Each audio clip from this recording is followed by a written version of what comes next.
Hey, this video is all just like one big rant, just thought I'd give you a little warning there. Like, still, by all means, watch it, but just like, I don't know, at a certain point I do run out of Longwoods pictures and it's just little flames, but keep listening because I think it's kind of important. Okay, video time. How are you, YouTube? At the time of recording, it's currently March 1st, 2024. And why is that relevant? Well, it's relevant because this marks, it's still 210, but close to 211 years since the Battle of Longwoods. I say close because March 4th is the anniversary of this battle. Now, I wanted to make a video now, just so I don't forget later, but this is the talk about the Battle of Longwoods. I'm wearing the red coat today because Navy was involved with Longwoods, so I found no point in wearing a Navy uniform. Now, do forgive that this is not the tunic of any regiment present at Longwoods. This is still Royal Marines. However, I thought the red would work more. And the Royal Scots were there, and they have blue facings, so blue and blue. It'll work fine. I'll catch you in a second.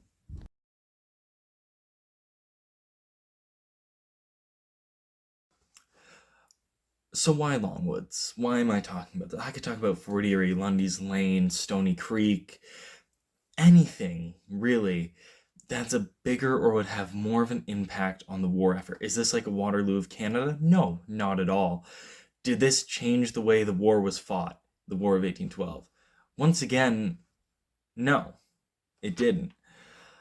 The Battle of Longwoods was relatively small, with British strength at 240 and American strength at 164. It's not your small militia skirmish, but it's also not a massive battle, Like, we've had bigger, we've seen bigger in the country. Why am I talking about it? Well, for one, geographical location. Battle site's 15 minutes away from me. Two, there's a really big emotional connection to this, which I find is in a lot. It's in every war, every conflict, no matter what. Everything's personal, but it's so often overlooked.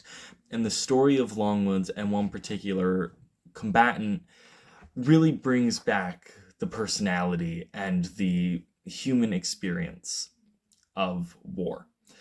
Okay, and then finally, it's March 1st at the time of recording, like I said, 210 years, March 4th, 1814 is when the battle was fought. So let's have a little chat about it.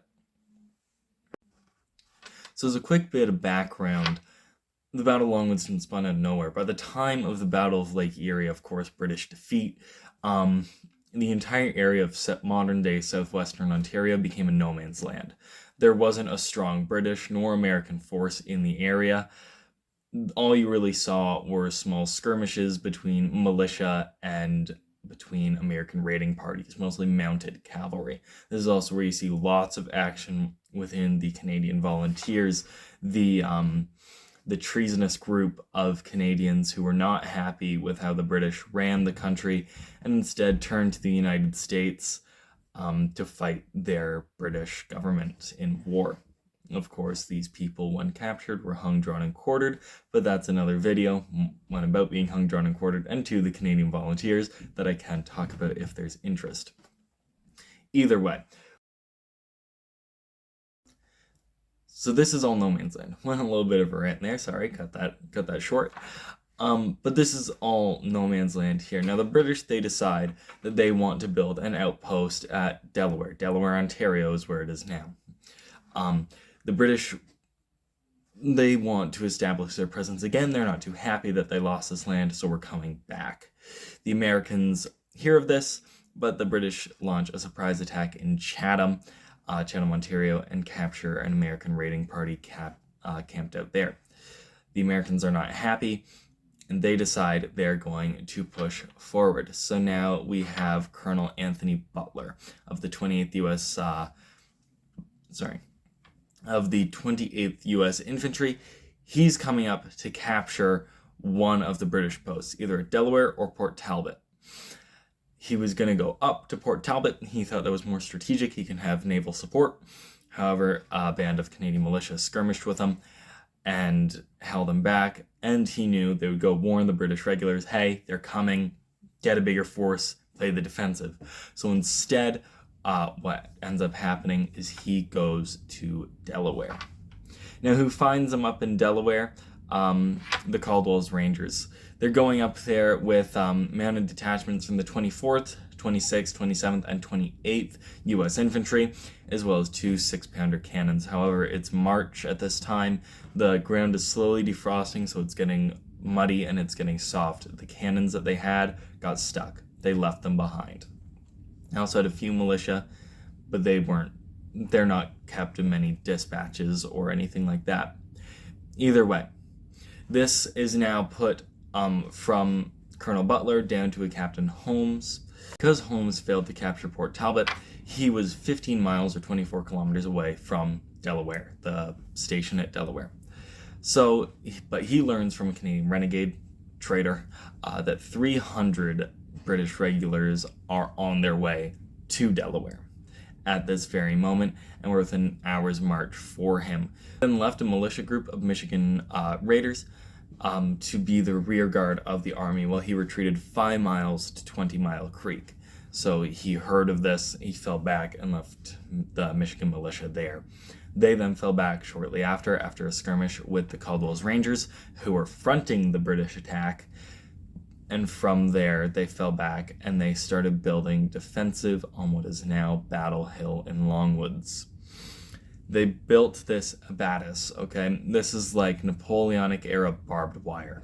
So you're felling trees, you're building up walls, and now you have sticks, pointy sticks, essentially pointing out.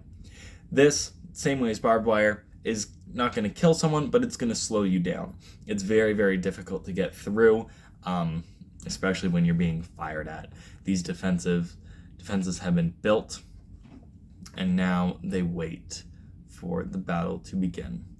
With the Americans having their defenses built, they now await attack, as I just said. Now it is 5 p.m., March the 4th, 1814, and 101 men of the 1st Regiment of Foot, the Royal Scots, and around 45 men of the 89th Regiment of Foot, as well as 50 men between 2 militia units, the Kent Volunteers and the Caldwell's Rangers, along with 44 native warriors, all make their way towards the soon-to-be Battle of Longwoods. Those forces are in 240 men.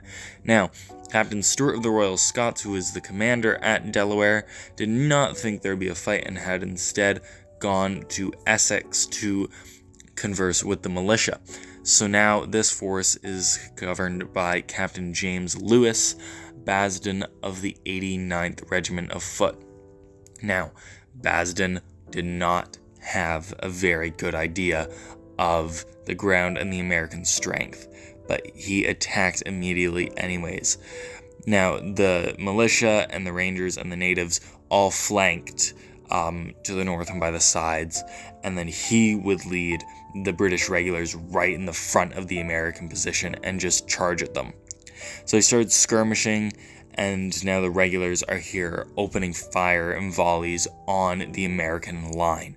Now, they do not know of these defenses. They can't see it. Battle Hill, it's a hill. The Americans are up at the top. The British are down at the bottom in this ravine. They cannot see these defenses. Keep firing, very little effect. Basden decides to lead a charge against the Americans. If they won't come down, we'll come up to them.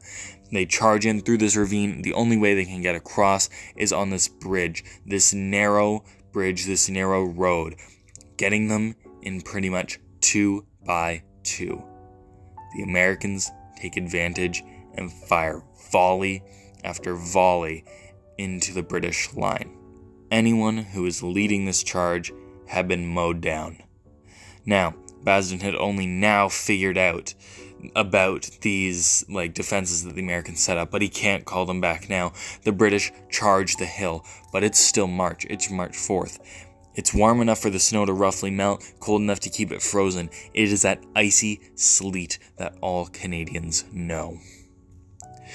Basden is wounded, and Captain Johnston, who was leading the Royal Scots, ended up getting killed. They keep charging and charging, and the British decide to fall back into the ravine and then they tried to drive the Americans away. They kept firing, but the Americans did not come down and stayed on their hill.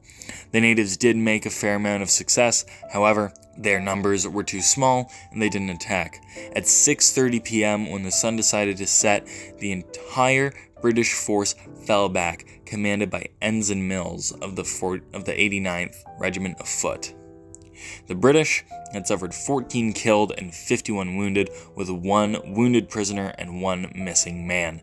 The Americans had 4 men killed and 3 wounded. This was a clear American victory. 14 casualties, 51 wounded against 4 and 3. If that's not a concise win, I don't know what is.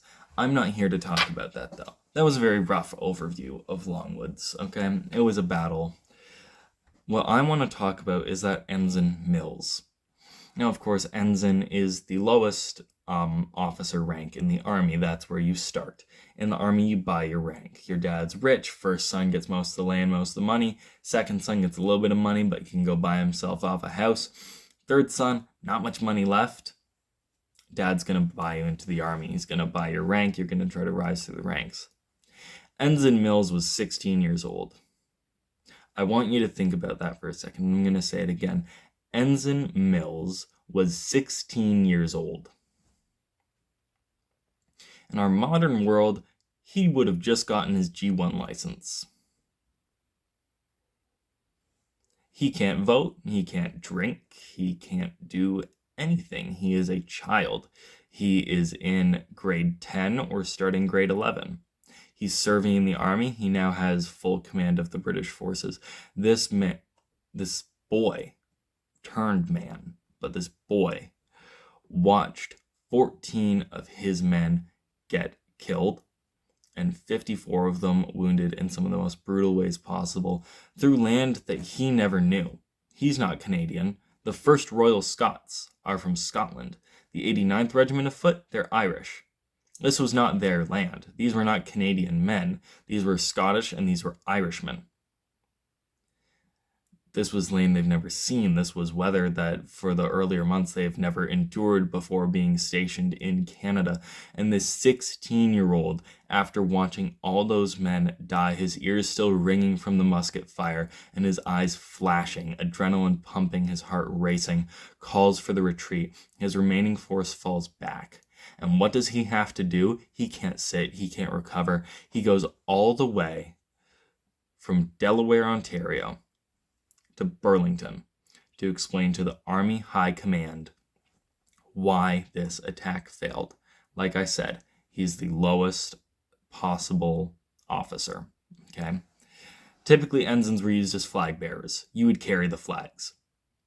He had no say in how this attack would play out, in how the attack would go, on if the British should cross through the bridge or if they should find another way. He had no say in this.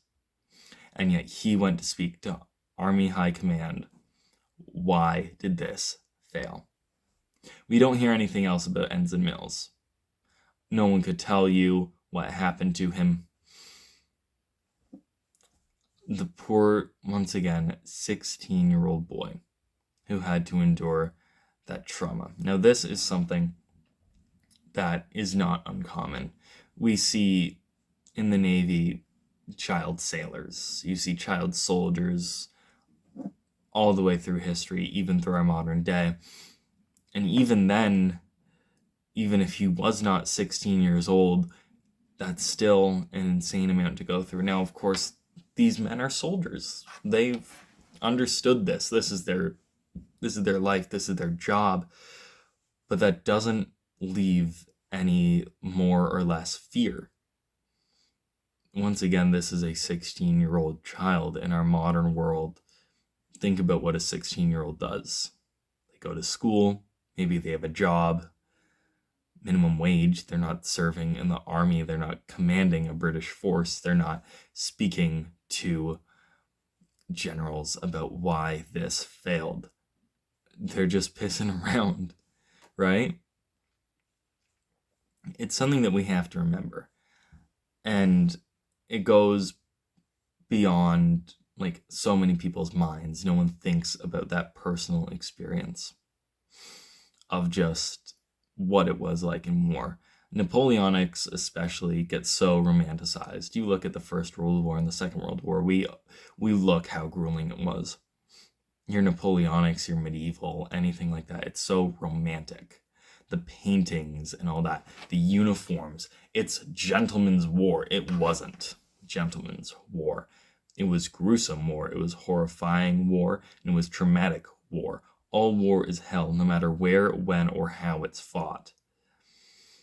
And the men and women and people who have fought in it so often do not get recognized. And that is forever shameful.